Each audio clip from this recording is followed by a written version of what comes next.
మంచి రెసిపీతో మీ ముందుకు వచ్చేసానండి.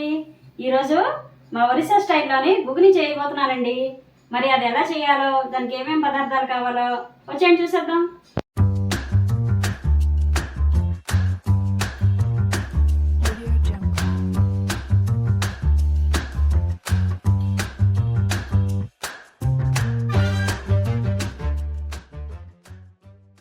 నేనైతే పావు కేజీ బఠానీలు రాత్రే నానబెట్టుకున్నాను. ఇలాంటి బఠానీలు తీసుకోండి, బాగా నానతాయి. నెక్స్ట్ ఒక 4 ఉల్లిపాయలు తీసుకున్నాను, సన్నగా ఇలా కట్ చేసుకున్నాను. అలాగే 4 టమాటాలు కట్ చేసుకున్నాను సన్నగాను. ఇలాగ సన్నగా అక్కర్లేదు, ఈ మాత్రం ఇలాగ ఉంటే చాలు. నెక్స్ట్ పచ్చిమిరపకాయలు ఒక 3 తీసుకున్నాను, చీలికల్లా కోసుకున్నాను. అల్లం వెల్లుల్లిపాయ పేస్ట్ ఫ్రెష్గా ఆడించుకున్నాను, కచ్చాపచ్చి ఇలా ఉండాలి, కూర అప్పుడే రుచిగా వస్తుంది. నెక్స్ట్ ఉప్పు, గరం మసాలా, ధనియాల పొడి, కారం, పసుపు అండి. నేను 4 బంగాళదుంపలు ఇలాగా మధ్య కట్ చేసి పెట్టుకున్నాను. ఇప్పుడు మనం బఠానీలు ఇందులో వేసేసుకొని ఒక 7-8 విజిల్స్ రానిద్దాం. చూడండి, బఠానీలు వేసేస్తున్నాను. బఠానీలు వేసాక కుక్కర్ పెట్టేసుకొని 7-8 విజిల్లు రానియండి, అప్పుడే బఠానీ బాగా ఉడుకుతుంది. చూడండి, నేను ఇప్పుడు 3 గ్లాసుల నీళ్లు పోసేసుకుంటున్నాను.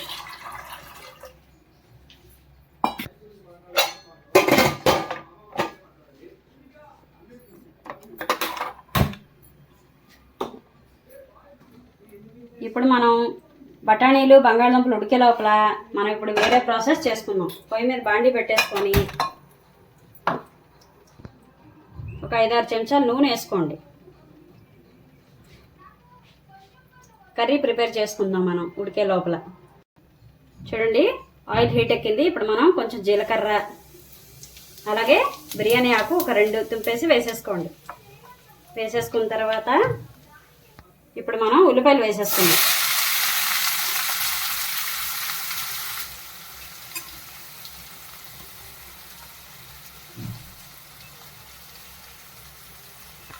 ఉల్లిపాయలు చక్కగా ఎర్రగా దూరగా వేయించేసుకోండి.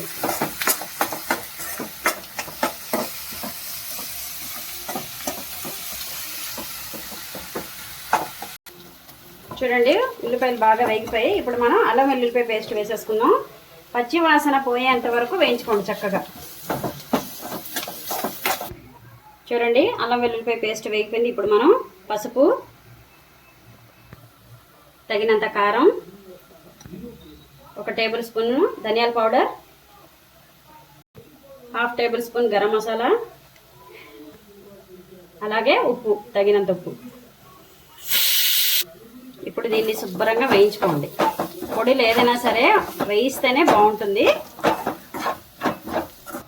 చూడండి, అన్నీ చక్కగా వేగిపోయాయి. ఇప్పుడు మనం టమాటా వేసేసుకుందాం. టమాటా వేసేసుకొని చక్కగా కలిపేసుకోండి. చూసారు కదా, టమాటా కలిపేసుకున్నాము. ఇప్పుడు మనం ఒక 10 నిమిషాల సేపు మూత పెట్టేసుకుందాం. చూడండి, టమాటా బాగా మగ్గిపోయింది. ఇప్పుడు మనం కుక్కర్ చల్లారిపోయింది.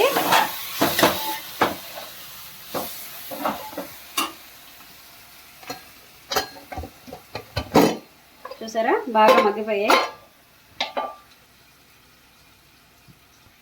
చూడండి, ఏదైతే ఉడికిన వాటర్ ఉందో ఇది మనం పక్కకి తీసుకుందాం ఒక గిన్నెలోకి.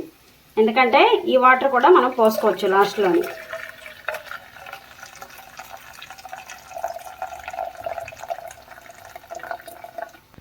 ఇప్పుడు మనం బంగాళదుంపలు తొక్క తీసేసుకుందాం.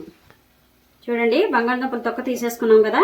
ఇప్పుడు మనం శనగలు ఒక్కసారి మెదిపేసుకుందాం. ఒక్కసారి ఇలా మెదుపుకోండి. మెదుపుకుంటే కర్రీకి చాలా బాగుంటుంది. కొంచెం మెదుపుకోండి, ఎక్కువ మెదుపుకోవద్దు. చూడండి, ఇలా మెదుపుకున్నాం కదా. ఇప్పుడు మనం బంగాళదుంపలు మ్యాష్ చేసేసుకుందాం. కొంచెం ఇగో ఇలా అనుకోండి, చాలు. చూడండి, ఇప్పుడు మనం శనగలు అలాగే బంగాళదుంపలు వేసేసుకుందాం. ఇప్పుడు మనం దీన్ని చక్కగా కలిపేసుకుందాం.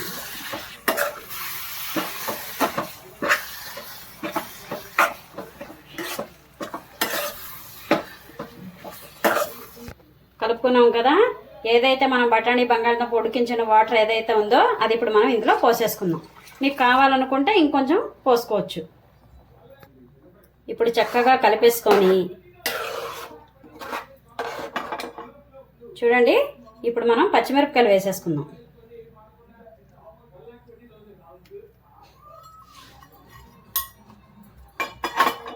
పచ్చిమిరపకాయలు వేసేసుకొని చక్కగా ఒకసారి కలిపేసుకోండి. ఇప్పుడు ఒక 10 నిమిషాలు మూత పెట్టుకోండి. చూడండి చక్కగా ఉడికిపోయింది. ఇప్పుడు మనం పైన కొత్తిమీర వేసేసుకుందాం.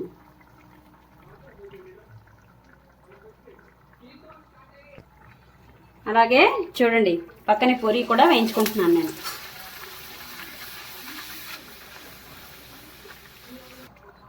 చూడండి ఇప్పుడు ఒకసారి మనం చక్కగా కలిపేసుకుందాం. అంతేనండి, ఎంతో రుచికరమైన గుగ్గిని తయారైపోయింది. దీన్ని మీరు ఒకసారి ట్రై చేసి చూడండి. చాలా అంటే చాలా బాగుంటుంది. పూరీలోకి, జొన్న రొట్టెకి, చపాతీకి చాలా బాగుంటుందండి.